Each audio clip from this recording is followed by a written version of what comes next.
After a very heavy, cheeky student gap year away from Hyrule, fighting the nightmares of Koholint in Thailand and trying to pull his new love interest Marin, Link is back on familiar turf and for the first time in full 3D, as Shigeru Miyamoto's Ocarina of Time updates the Zelda formula with a fully realised Hyrule to explore, secrets to find, and of course a wee dose of princess rescuing.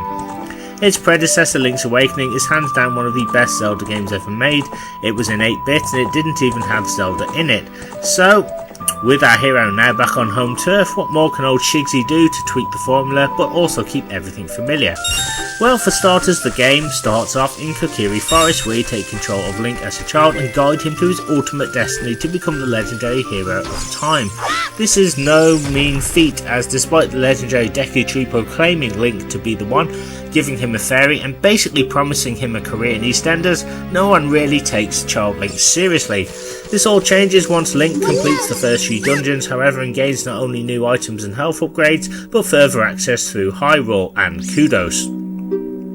Link's world is huge, with hidden secrets, riddles, puzzles, magic fairies, and a whole host of different people to talk to, whom will either help or hinder Link's progress somewhat. So whilst it's easy to get overwhelmed, Ocarina of Time can be played pretty much any way you like. You can spend the first half of the game playing in a linear fashion whilst indulging in the many heart containers that are hidden throughout the land, or even play some fun mini-games to win prizes and essential items. Just like the previous games in the series, exploration is actively encouraged and often leads to massive reward the further you can get. Of course, not every area is accessible right away, and further items will be required to help you get those out of reach essentials. Plus, you even get a huge giant owl to guide you through the first few steps of the quest to help Link find his feet.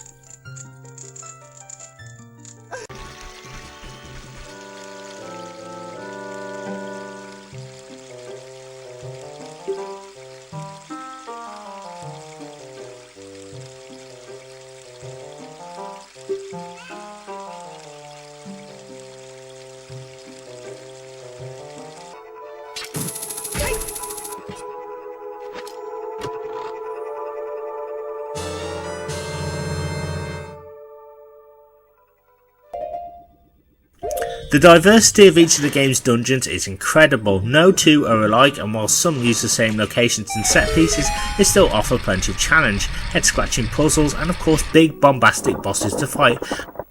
I mean, seriously, there's everything here from a giant spider, which wouldn't look out of place in It Chapter 2, a massive phantom Ganon, whatever the heck this thing is, and some very tricky twin witches, to name a few. Plus, pretty much all of Link's old enemies from previous games make a return, and I like how Nintendo didn't try and change them too much, leaving them just as familiar as they've always been, with the same attack patterns for the most part. The object of the game is to stop Big Bloke Ganon from stealing the legendary pieces of the Triforce and entering the Sacred Realm. If this happens, then pensioners all over the land won't get their bottles of milk on their doorsteps, and Link will face certain ridicule and a trip to Job Centre Plus for a whole host of meaningless courses. Link is first tasked to acquire 3 sacred stones, which open the door to the realm from 3 very specific dungeons. One in his forest home of Kokiri Forest, high up in Death Mountain with Gorons, and inside a giant whale who has just had a shami kebab. These, as mentioned, serve as the training wheels of the game to introduce players to the game's new and old mechanics. Item management, system Z targeting, and sheer charisma are things you're going to have to rely on this game. However, Zelda players need not fret, as Nintendo have mapped the controls well, and our hero controls flawlessly with the Nintendo 64's awesome analog stick. Not to mention, you can now hold 3 items or weapons at once using the yellow C button, so not only does it build upon the successful Zelda template we all know and love, it also means that there are much more methods to win. Once Link has the shiny stones in his tiny grasp, then there's no way Ganon will ever be able to enter the realm and conquer Hyrule, right? Jimmy Hill.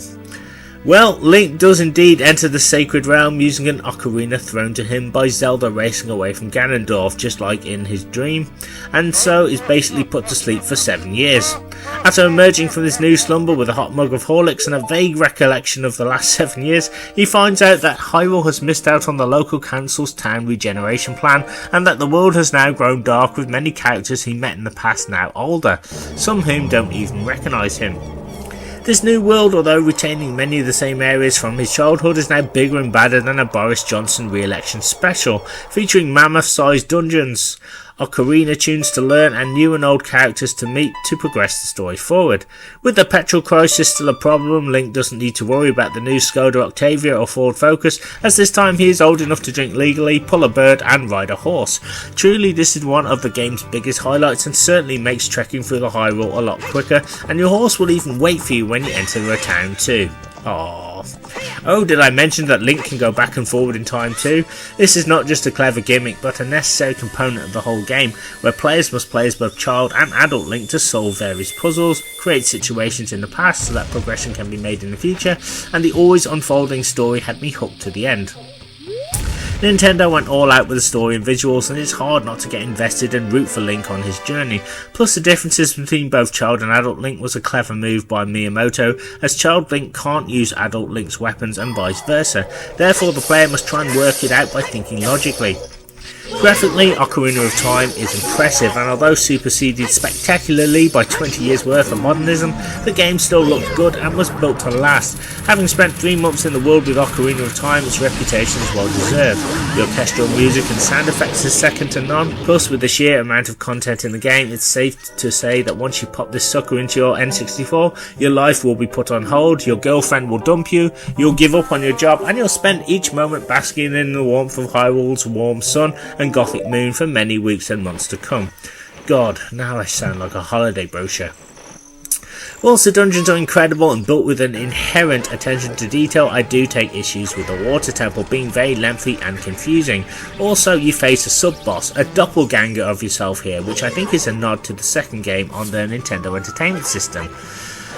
Not to nitpick, but this guy should have been in the Shadow Temple, hence being a shadow. I didn't really have much else that I hated about it, but just this one part. In conclusion, Ocarina of Time is a winner and one of the best games ever made, full stop. The sheer emotional weight of the story just resonated so much with me in a way that I hadn't felt in a long time. Everything from Link's coming of age to his deadly battles with the bosses and Ganon still holds up today, plus the many different characters, challenges and dialogue is deeply engaging, and in all makes for one heck of an unforgettable experience. Well, at least until Countdown comes on. Take care, and I'll see you next time for some more Gaming Pap.